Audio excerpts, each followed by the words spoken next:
আরে দাঁড়াও দাঁড়াও, আর্টফুল উমেশ দাঁড়াও, একটু দাঁড়াও না। अरे क्या हुआ भाई, इतना क्यों चिल्ला रही हो? क्या बात है? দেখো না আমাদের ডান দিকে কি সুন্দর একটা জিনিস দেখা যাচ্ছে। अरे बाप रे बाप, कितना बड़ा महल। হ্যাঁ, এটা মনে হচ্ছে একটা প্রাসাদ। আমরা সামনে গিয়ে একটু দেখি না?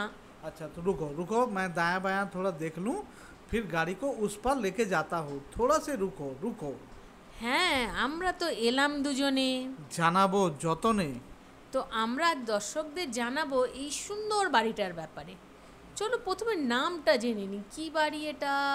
এটা সরকার বাড়ি, বেলেঘাটা মেন রোডের উপরে। আমি না এবার বাড়িটার ভেতরে যাব এখন। अब तुम भरा दोपहरिया में जीत कर बैठी, घर के अंदर जाना है। सब सो रहे हैं, अब तुम उसको सबको जगाओगी? क्या गजब का बात है। যাবই যাব। আরে দেখো তো সামনে কি সুন্দর জিনিস দেখতে পাচ্ছো। अरे रियल में फिर से वही ठाकुर दलान। क्या बोले आप? দেখো তোমার মুড চেঞ্জ হলো। 100% फुल चेंज। এবার দেখো কি সুন্দর সুন্দর পিলার্সগুলো, ব্রিটিশ স্টাইলের পিলার্স। हाँ। তার अ- মানে এই বাড়িটা নিশ্চয়ই ইন্ডিয়ান অ্যান্ড ব্রিটিশ স্টাইলেই তৈরি হয়েছে। अच्छा ठीक है, एक बार ठाकुर दलान के पास जाके ठाकुर को प्रणाम कर लेते हैं। হুম, আমরা তো নিশ্চয়ই এখানে এই সুন্দর রাজপ্রাসাদ সম বাড়িটিকে দেখতে হলে আমাদের এখন যেতে হবে সরকার বাড়ির অন্দরমহলে। তো বন্ধুরা, ভিডিওটি স্কিপ না করে চলুন দেখে নিই এই সরকার বাড়ি।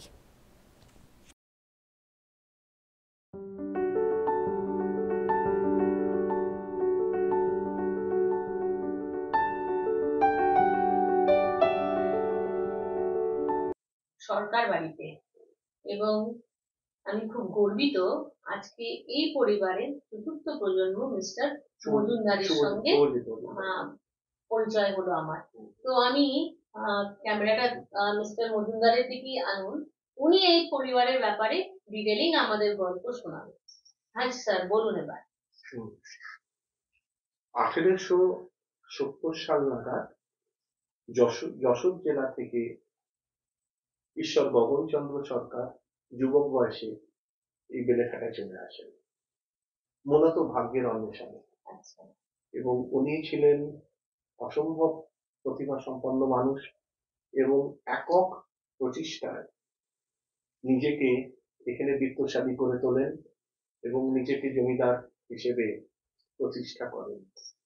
আপনারা যে দেখেন যে আমাদের লবণ্য এলাকায় বা তার অদূরে যত সব ভেড়ি আছে বা মৎস্য চাষের যে জায়গাগুলো, এগুলোর অধিকাংশই উনি মালিক হয়ে ওঠেন সেই সময়।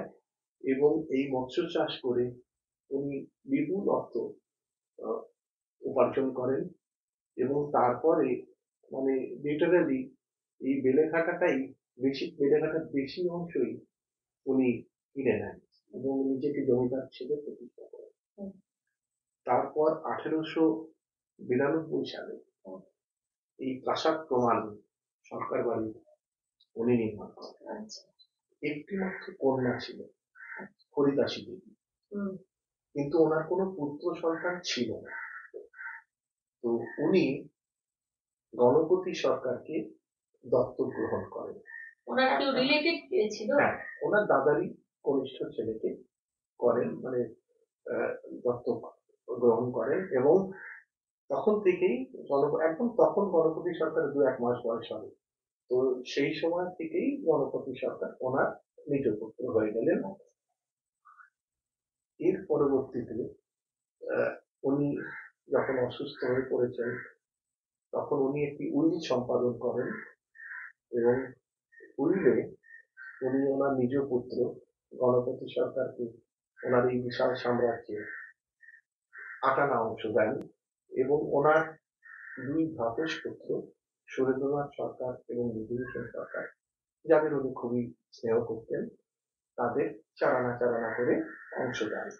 এখানে একটা দুঃখের কথা বলতেই হবে, ওনার কন্যাকে কিন্তু উনি ওনার সম্পত্তির ভাগিদারি করেননি, যদিও তাকে একটি পৃথক বাড়ি এবং কিছু কম সম্পত্তি দেওয়া এই হয়েছিল। বাড়িটা কোথায় তাহলে? কাকটা কোনটা? তার বাড়ি এই পাশে, এই বাড়ির থেকেই একটা জায়গায় পাশে ওনার একটা বাড়ি করে দেওয়া হয়েছিল, এবং সেটা নির্দেশ দেওয়া হয়েছিল গণপতি সরকারের উপরে যে তুমি এই বাড়িটা করে, এবং উনি করে দিয়েছিলেন। আচ্ছা, তো আর ওনার কোনো প্রজন্ম? ওদের মানে হরিদাসী প্রজন্ম এইটুকুই তাদের। আচ্ছা, এখানে এর বেশি কিছু উনি রাখেননি, আমি সেই জন্যই বললাম এটা দুঃখের কথা। যাই হোক, তো এর পরবর্তীতে 1905 সালে দমন সরকার প্রয়াত হয়। প্রয়াত হওয়ার পরে এই গণপতি সরকার এবং সুরেন্দ্রনাথ সরকার এবং বিধুভূষণ সরকার, এরা তিনজনে মানে সম্পত্তির অধিকারী হন, এবং তারা নিষ্ঠার সঙ্গে জমিদারি দেখভাল করতেন এবং জমিদারির শ্রীবৃদ্ধি করেন, এবং তারা সুপ্রশাসক হিসেবেই তাদের খ্যাতি ছিল। আমরা ইতিহাস শুনলাম, এবার স্যার আমি আপনার কাছে, আপনি এই পরিবারের ব্যাপারে আপনার পরিবারের আমি হলো গণপতি সরকারের দৌহিত্র। তো আমার গণপতি সরকারের যে 8 কন্যা ছিল তার পঞ্চম কন্যা সবিতা রানী মজুমদার, ওর পুত্র আমি।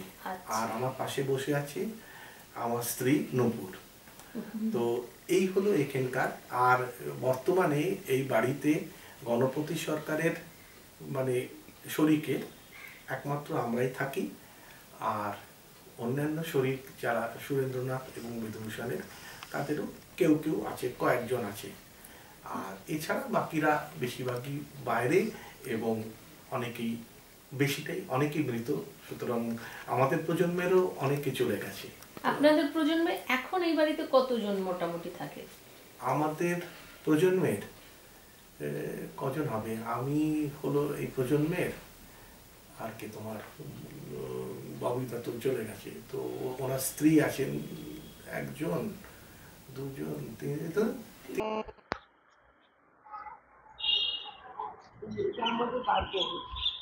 এইটাই ছিল বারমহল। আর এই হচ্ছে আমাদের ঠাকুর। এই যে 3টে খিলান দেখছেন না, ওই জন্য 3 খিলানের ঠাকুর, 3টে আর্চ, ওই জন্য।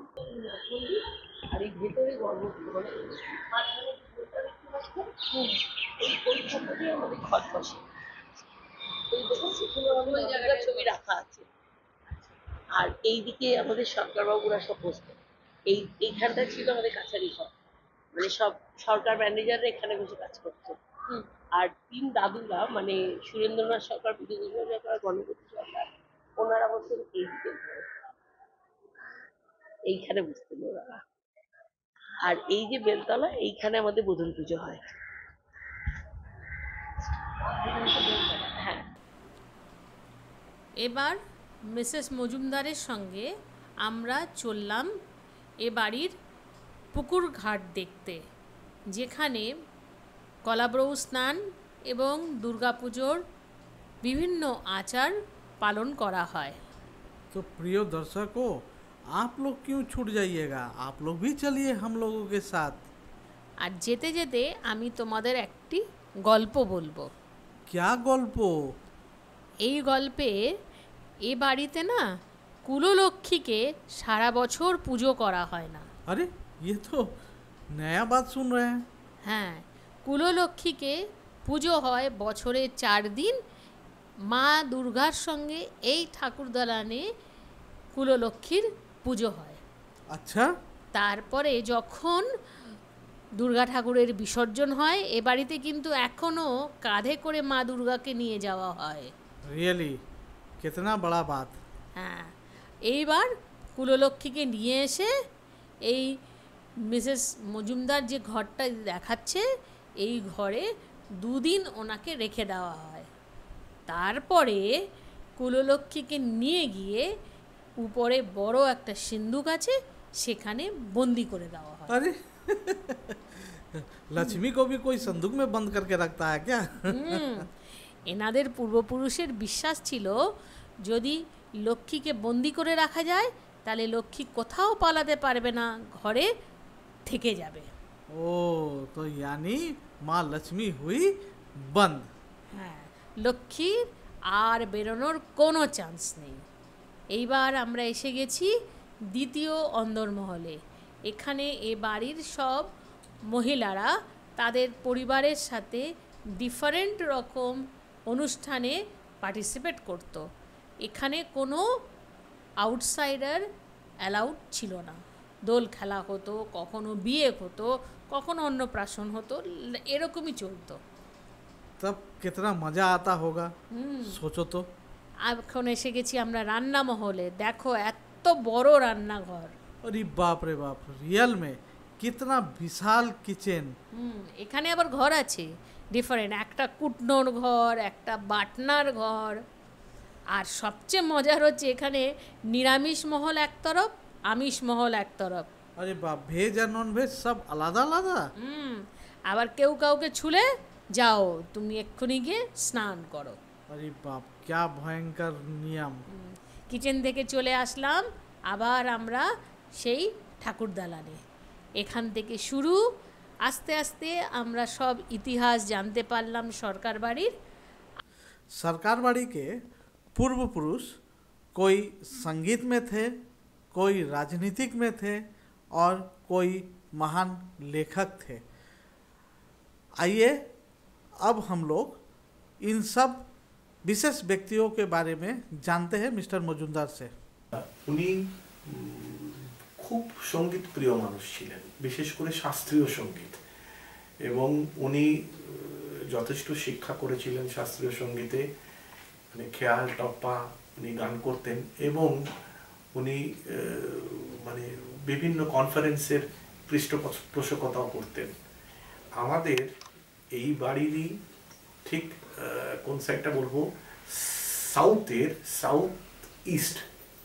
ইস্টে একটা দেখবেন গলি আছে খোদাগঞ্জ রোড, তার ঠিক কর্নারে আগে একটি বাড়ি ছিল যেটা গগন সরকার তৈরি করে দিয়ে গেছিলেন।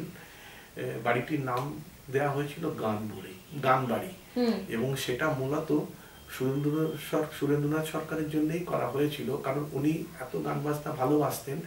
উনি যাতে সঙ্গীত চর্চা ওখানে করতেন। মানে আমার দাদামশাই উনি ছিলেন একজন প্রকৃত পণ্ডিত মানুষ। তো উনি মানে ওনার জ্যোতিষে বিশেষ ব্যুৎপত্তি ছিল, এবং উনি একটি গ্রন্থ রচনা করেন জ্যোতিষ যোগতত্ত্ব বলে। এই বইটি দেখাচ্ছি। হ্যাঁ হ্যাঁ, জ্যোতিষ যোগতত্ত্ব। তো এই বইটা সে সময় প্রভূত প্রচার পেয়েছিল, এবং পরবর্তীকালেও এই বইয়ের অনেক রিপ্রিন্ট হয়েছে, এবং আপনার এই এশিয়াটিক সোসাইটি এই বইকে মানে ডিজিটাইজ করেছে। সুতরাং বইটার এখনো মার্কেটে খুব ভ্যালু আছে। এছাড়া উনি আরো অনেক এই ইয়ের ওপরে, আমি এই বইটা বললাম মানে এটা বিশেষ নাম করেছিল বলে, এরকম আরো উনি প্রায় 19টা বই লিখেছিলেন, এবং বিভিন্ন শাস্ত্রের উপরে শাস্ত্রজ্ঞ পণ্ডিত ছিলেন। এবং মানে উনি তর্পণ বিধি বলুন বা আমাদের কায়স্থদের পৈতে নেওয়া, সেটা উনি প্রথম চালু করেন। মানে কায়স্থরা পৈতে নিতে পারতেন, এটা উনি মানে বিধান দিয়েছিলেন। তারপর আমাদের দুর্গাপুজো হয় ওনার লেখা বইতেই। এটা একটু বইটা দেখাও। এই যে দুর্গাপুজো পদ্ধতি, এই বইটা এটা খুব গুরুত্বপূর্ণ আমাদের ক্ষেত্রে। এই কালিকা পুরাণীয় দুর্গাপুজো পদ্ধতি, এইটা দিয়ে কি আপনাদের পুজো হয়? এইটাতে এখনো পর্যন্ত এই বই অনুসরণ করেই পুজো হয় আমাদের। আচ্ছা, আপনাদের এই একদম কালিকা। সরকার বাড়ির দুর্গাপুজো 131 বছর অতিক্রান্ত হয়ে গেছে। এ বাড়ির সেন্টিনারি সেলিব্রেশন ওপেনিং করেছিলেন ব্রডকাস্টিং মিনিস্টার মিস্টার অজিত পাজা। আমরা এখন দেখে নেব এই বাড়ির দুর্গা মূর্তিটিকে। और 125 वर्ष का दुर्गा पूजा मुनमुन सेन द्वारा ओपनिंग कराई गई थी। চ্যানেলটিকে ভালো লাগলে সাবস্ক্রাইব করুন, আর সঙ্গে বেল আইকনটি প্রেস করতে ভুলবেন না। और इस वीडियो को ज़्यादा से ज़्यादा लाइक दें। धन्यवाद। ধন্যবাদ।